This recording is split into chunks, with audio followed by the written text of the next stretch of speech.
te gis nga Macky non franchement bu démb doon tey bu ñu xamoon ne nii lay comporté woo nee na kenn du ko fal c'est-à-dire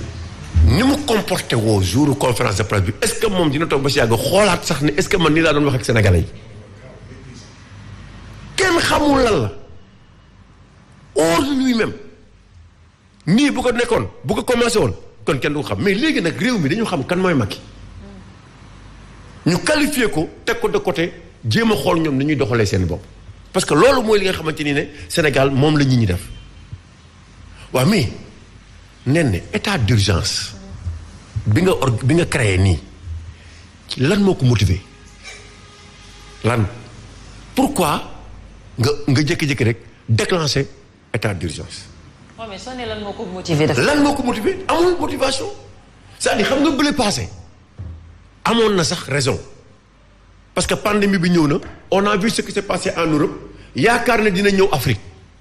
ñu teel a jël ay dispositions pour endiguer ko mais léegi les Sénégalais commencent à banaliser l'état d'urgence et le couvre-feu te nen na yooyu kenn daaw ko jëlee nii léegi nag ñoom dem nañ ba banaliser ko gannaaw ba ñu demee gis ne ñi la ñu doon wax démb barki démb gisuñu si dara tey nag du ñu nangoo ju duñ ko tegaat moo indi raison yi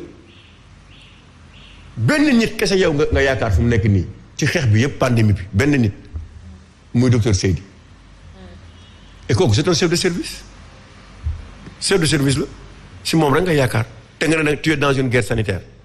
nga war a regrouper d'abord ta famille sanitaire ñu waxtaan te ñoom sax conditions yi ñu nekk kenn xamul nan la aller dans les hôpitaux tu vois ce qui se passe il y a absolument rien dans les hôpitaux mais lal yi malade yi tëdd boo ko gisoon ak lekk yi ñu leen tegal ak toilette yi ni mu mel mais da nga naan fii toog sa kër faatu moo la gënal nga ñëw fii waaw nga ñëw xëy suba indiwaat état d'urgence il faut qu'on respecte le peuple sénégalais ñun li xewagum ci réew yi ça ne nous intéresse pas nous avons nos réalités à nous dans notre propre pays au-delà même des dispositions qui ont été prises sur le plan sanitaire chaque fois ñun dañ daan wax ne am na loo xamante ni ça nous dépasse suñu foi la te mooy ñaan yàlla ñu ñaan ko ba toll fi ñu toll nii situation bi nekk ci ba fi ñu nekk nii waaw léegi yow nga xëy suba def sa li ngay def te li ngay def tegoo ko ci xeex parce que nouvel ordre mondial la wax moom moo ko wax en pleine guerre sanitaire il faut un leadership africain ce leadership africain il nous a parlé de nouvel ordre mondial ci biir nouvel ordre mondial boobu xam nga fa la ko terminer il faut supprimer notre dette c'est-à-dire les gens meurent les gens sont malades tu nous parles de suppression de la dette aujourd'hui aussi tu reviens tu nous parles de deuxième vague si biir deuxième vague bi nga ne il faut qu'on aille vers la vaccination alors que des dispositions ne sont pas encore prises te ñun nen suñu réew ñun dañuy importer rek ñun feebar bu duggaatee carrément du ay cas contact parce que suñu aéroport la ñu bàyyi mu ubbeeku ku ñëw indaale ko fi. d'accord moo tax gars yi ne yokkaat ñu affaire bi yokkuwaat nii mais donc yooyu nag bu amee ñun ñoo mën a jël suñu motuwaay parce que quand tu as en face de nous un général boo xamante ni ne il a démissionné qu'est-ce qu'il faut faire da ngay jël sa disposition bopp ñun réew ñun peuple bi ñoo mën a jël suñu disposition bu ñu xamee ne pandémie bi toll na fii ñu xool ñun nan la ñuy def ñee bu ñu naree imposer loo xamante ni ne aussi leer nañu ne lii baaxul ci askan wi nit ñi aussi taxaw defante ak ñoom parce que tamit du ñu ñëw taxaw rek di ñu wax ay guerre sanitaire ba luñ ñu yenoo ko ñu bëgg a nangu de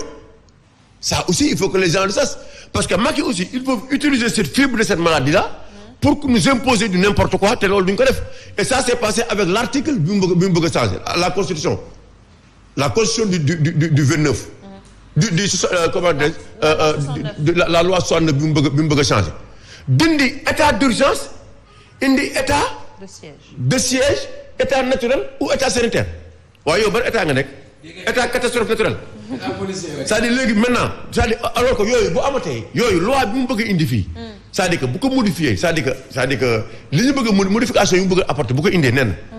léegi Macky mën na toog fi mu toog ne yow gouverneur bi nekk région de Diourbel dama bëgg foofu nga def fa état de siège da nga def état d'urgence il le fait là-bas. D'accord.